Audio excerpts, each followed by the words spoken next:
Hello again, everyone, and welcome back to Reddit Aliens. I'm John, and as always, thank you so much for being here. Good topic? Let's do it.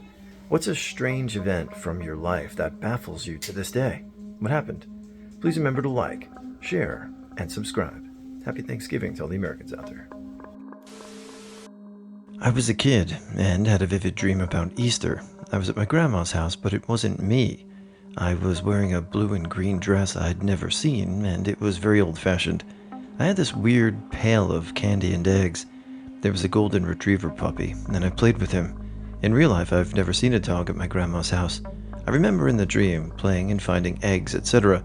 I told my mom about it the next day, and she was weirded out. She said that the dream is one of her memories from an Easter day in her childhood. All the same details, from the dress to the pail to the puppy. When I was in 5th grade, I went to science camp on a mountain in California. We had a night hike that was supposed to teach us about the different cells in our eyes, so we did it without any flashlights at all. Our eyes adjusted to just starlight, and it was actually pretty cool. Until the counselors made us walk a stretch of the path alone, one by one. We were 10, and at least some of us were still afraid of the dark, me. So I was far too anxious to listen properly to the instructions. One counselor went ahead through the bushes and radioed for the others to start sending kids. My turn comes up and I drag my feet down the path until I hit a fork. I vaguely remember the counselor saying something about it, or was I remembering wrong? Which way was I supposed to go? Was it even a fork, or was I just not able to see properly in the dark? Mind you, this was a pitch-black mountain in California with nothing around for miles other than the camp. I didn't want to get lost. I looked behind me, briefly considered going back the way I came, and admit that I was a dumbass who didn't listen. But when I turned back to the fork, there was a man standing there. He was Asian, wearing wireframe glasses and a white t-shirt. It was barely 50 degrees Fahrenheit on the mountain. I wasn't scared. I felt no malice from him. If anything, I was relieved to not be alone in the dark anymore. He gestured for me to go one way, so I did. Rejoined the rest of my class, and the counselor radioed to send the next kid. I didn't think anything of it for the rest of the trip.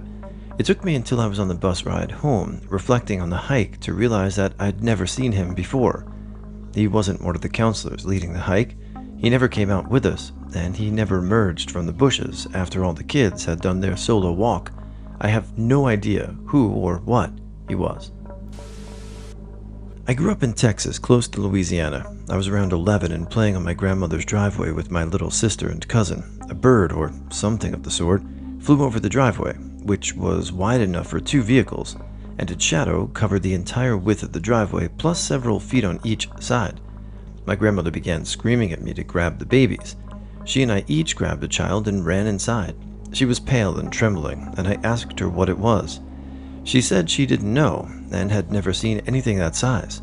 My grandmother is very rational and non-dramatic. To this day, I'm not sure what flew over her driveway. I think about it once a month. Someone stalked or pranked our household for about 3 years when I was younger. My family would get waves of strange occurrences, like being followed by a white car, strange phone calls, doorbells ringing, or knocks on the window very late at night. Someone clearly camping out in these big, hollowed-out bushes we had in our backyard.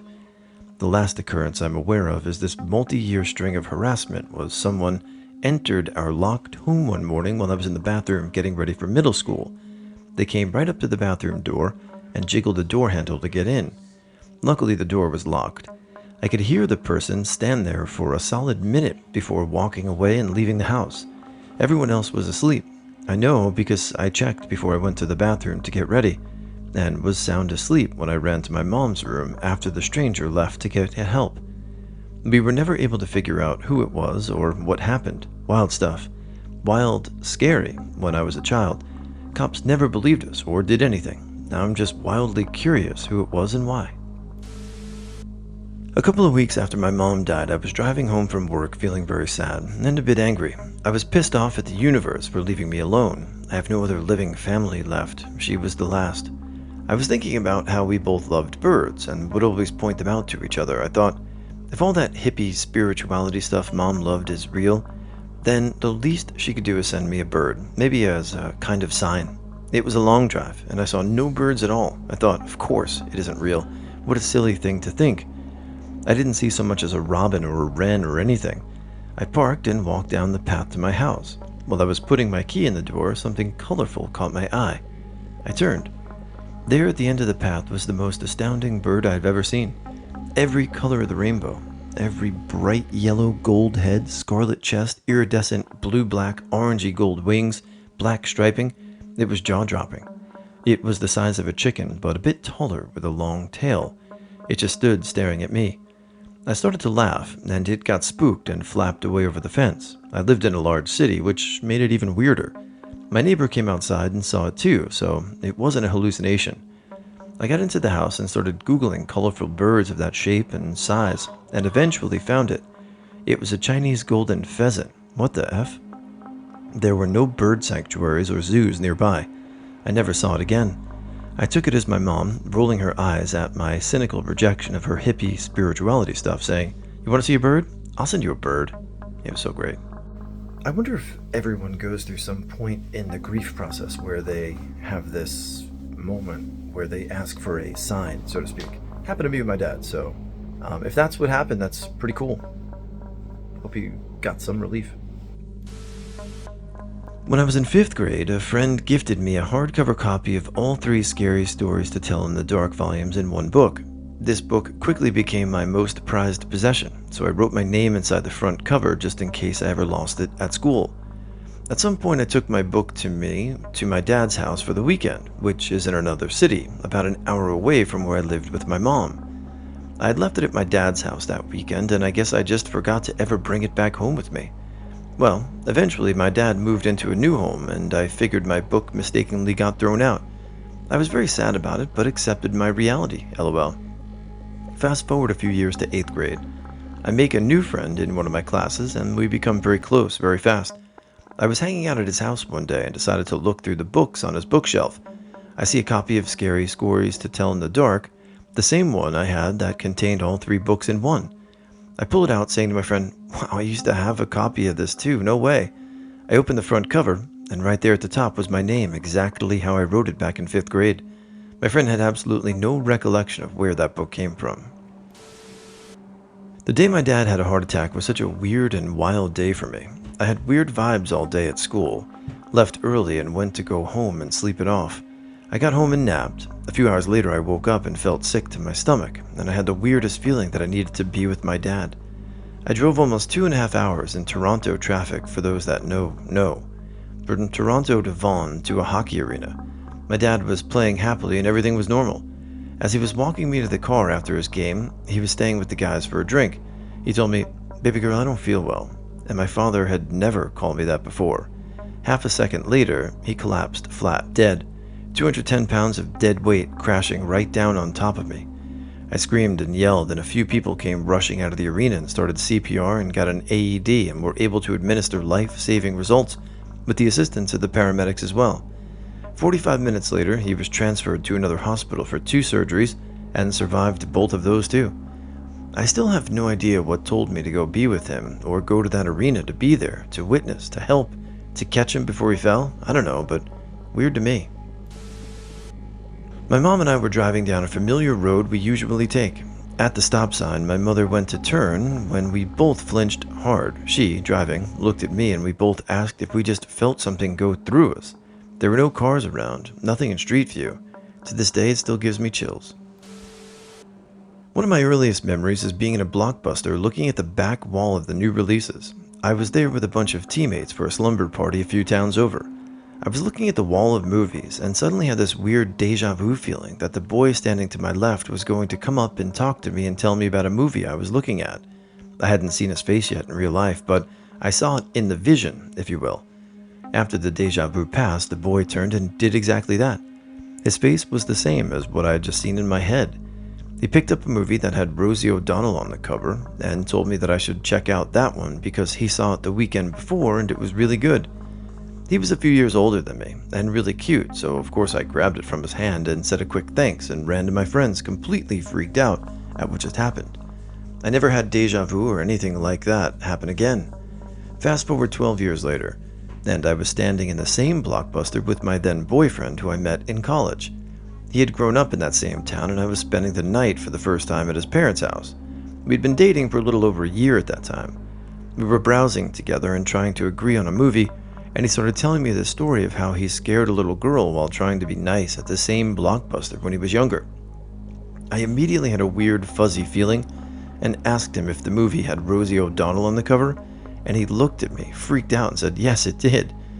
After a "there is no way that's possible" discussion in the aisles of Blockbuster, we got our movie and left thinking maybe it was just a weird coincidence, because of course it had to be. When I walked into his parents' house, I saw that his mom had gotten out old photo albums for me to see, and sure enough, there was the same boy I saw in that Blockbuster. We looked up the Rosie O'Donnell movie that night, and it was the same cover we both remembered. We've been married for 15 years, have 4 kids together. I got sepsis and went into septic shock from an E. coli infection. I almost died.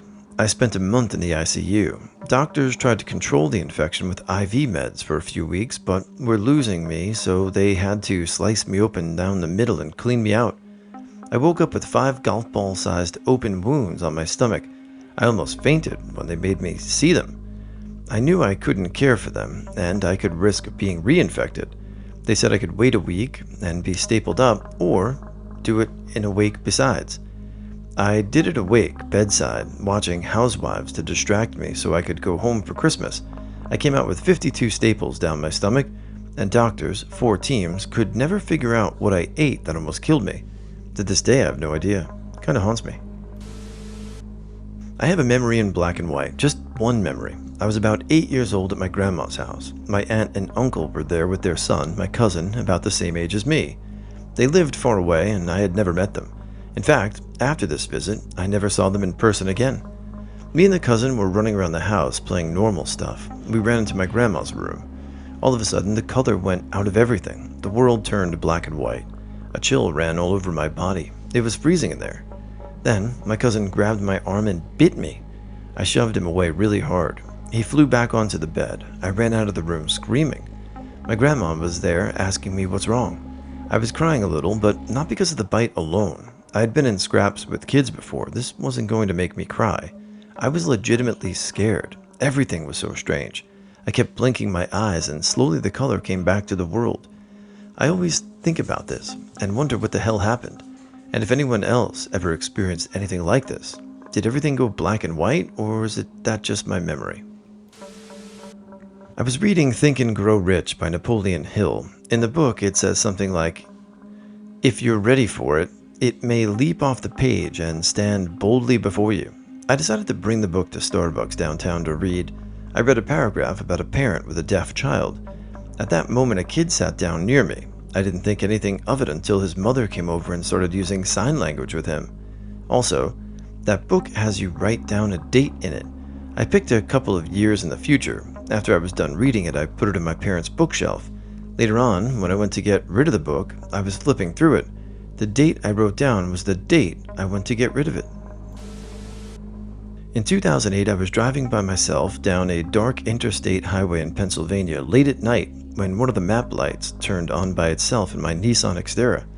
I turned it off and it turned back on, so this really got my attention. About 2 minutes later, I see an entire herd of deer in the middle of the road in front of me, and I had to stop to avoid hitting them. I'm fairly certain that had that map light not turned on, I would have been zoned out and plowed into the deer at 65 miles per hour. I never had a map light turn on by itself before or after the occurrence. My uncle is a pilot and wanted to take me and my grandparents to my cousin's college graduation when I was 13.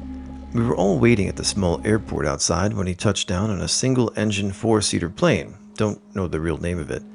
When he landed, I immediately got a gut punch or stomach-dropping feeling. I wasn't scared of flying, but something inside me told me that something was wrong or off.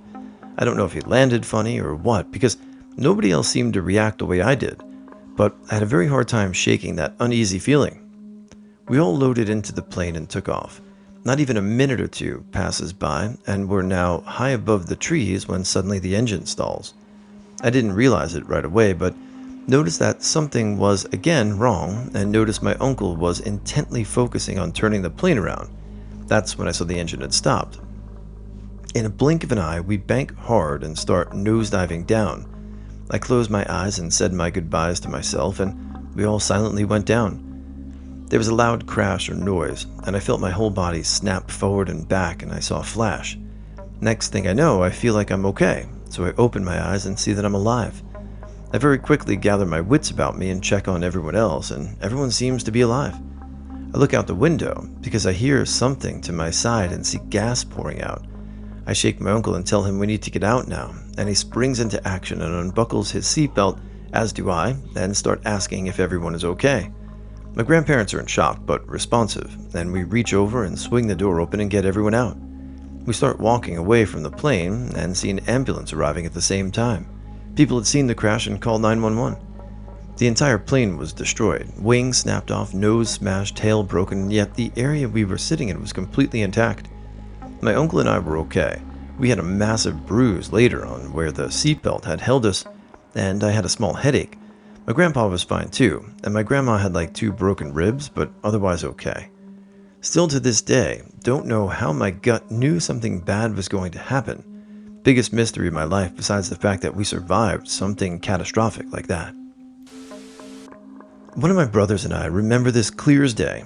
Our oldest 2 brothers were at camp, math or robotics, they're nerds, and our neighbor was watching us as our parents had to leave abruptly. She turned the TV on and started to flip through pages of magazines. My brother said he needed to use the restroom and somehow didn't come downstairs for a while, so I went looking for him. I found him having a conversation with our grandma in the guest bedroom. I was surprised to see her because I didn't know she was visiting us that day. The neighbor called out our names, and so we were told our grandma that we'd see later and went downstairs. Our parents had just walked in, and the neighbor was telling them what we did that evening, and then she left. My brother goes, "We didn't even know Grandma was home this whole time."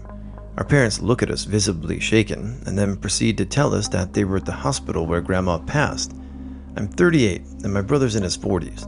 To this day, we swear it was true. We saw our grandma and talked to her at our home while she lay on her deathbed at the hospital. It's been 30 years since she passed. I was 16 and had just experienced my first real loss. My grandma had passed away after a battle with breast cancer. She and I were very close, and I was having a hard time with grief. On top of that, my dad is an alcoholic and had relapsed about a month after her funeral. He's okay now and is going on 4 years sober.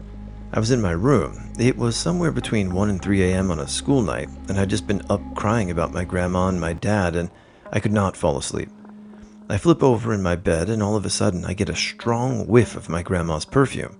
Not just a little, but like someone had taken her perfume and sprayed it right next to my head.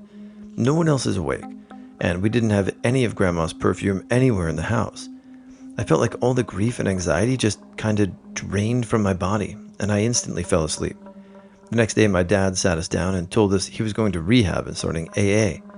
I don't believe in ghosts, and I'm not religious, but I truly believe my grandma visited the house that night to tell me everything was going to be okay. Many years ago, I was hiking with my family. The place we were at had 2 trails that were parallel to each other, one higher and one lower by a creek. We were on the lower trail. A kid on the higher trail kept throwing rocks, which triggered off a rock slide. There was a large boulder about the size of a medium-sized beach ball rolling down the hill toward us. It was moving so fast that it smelled like gunpowder. My mom and brother turned back and ran, while I ran forward because something told me if I ran back with them, there wouldn't be enough time for me to not get hit by the boulder. While running out of the way, I got pushed forward by something and fell over. But when I was falling, I saw myself from behind outside of my body. Then, I was back in my body. I still think about this often and still have no explanation for it.